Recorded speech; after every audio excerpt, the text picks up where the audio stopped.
Run JT. Run JT. Run JT. So following on from the last video, just a few more tips just to get you, just some things to think about as you start to run, start to think about exercise. So the first one is get a running buddy, get a running partner.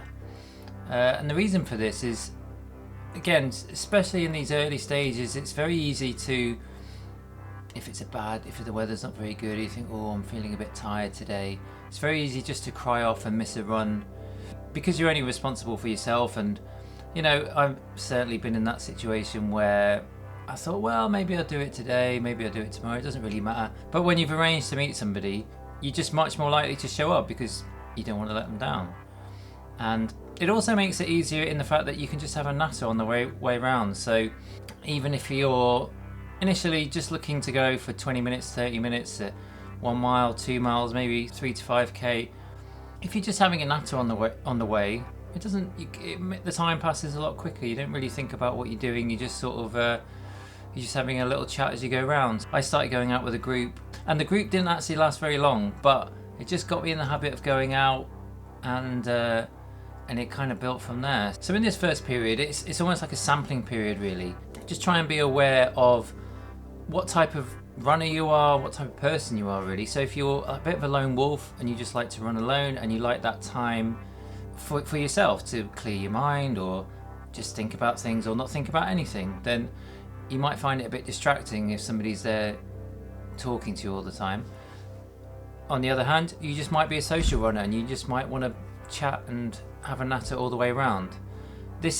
You'll find out very quickly in these first few weeks what type of runner you are. Another thing to consider is what type of surface you want to sort of train on. Are you a tarmac person? Do you want to be a road runner? Do you want to go down that route? Or do you want to be a trail runner or a fell runner? Get out in the hills. They are very different types of activity requiring quite different skill sets, really. It's always good to mix up the two. If you're a road runner or a tarmac runner, for instance, it's always good just to do some trails and off-road, just to give your body a break from the road. So the last thing for now is feedback. I think whatever you're doing in life, you always need feedback. There are plenty of apps where you can monitor your running and track your progress. I pretty much just use Strava now. There's a free version.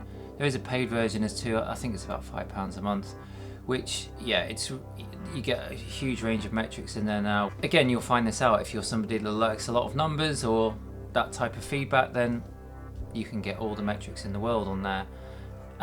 Or if not, if you just want something to log your miles, there's lots of different types of apps. I mean, the first app I started using was the Nike one, Nike Running Club, which is really good as well because it had a lot of guided workouts in there. So if you had headphones on, it would talk you through what you're doing or what you're trying to do in each session, and just remind you at certain times of, you know, things like your breathing and things like that, which again sounds quite simple, but it's quite easy to forget these things, especially in the early days. The other thing about something like Strava is that you quite quickly accumulate all this information. So you look back after 2 or 3 months and think, oh look, I've got, you know, you can just plot out on a graph. You went out for runs here and here, and you've got, you know, maybe 100 miles, a couple of 100 kilometers there, and you can just see it grow and grow, and you can see. Then you can start to look at your pace and things like that, if you're getting quicker, or if you then start to build in sort of specific training for whatever event you've decided to do, or you just want it as a sort of a training companion type thing. Completely up to you. You don't have to have a running watch. You can just take your phone and record, and off you go. And it's just, you know, just a great sort of reference tool where you can look back. I mean, I've actually been on Strava since about 2012ish now, so it's quite good for me to just look back and look at certain events I was training for, and I can then pinpoint what I did right or did wrong, or, you know, when I was injured or things like that. It's quite a valuable tool now, and it's only getting better and better as well. There's a program called Training Peaks, which is very much geared for professional athletes, really, but Strava seems to be moving very much in that direction as well, which is good. Yeah, it's great to have you know, all this almost a professional level of feedback at your fingertips for, as I say, the paid model is about £5, so it's if you get into it, it's really a no-brainer. That'll do for now. Keep on keeping on.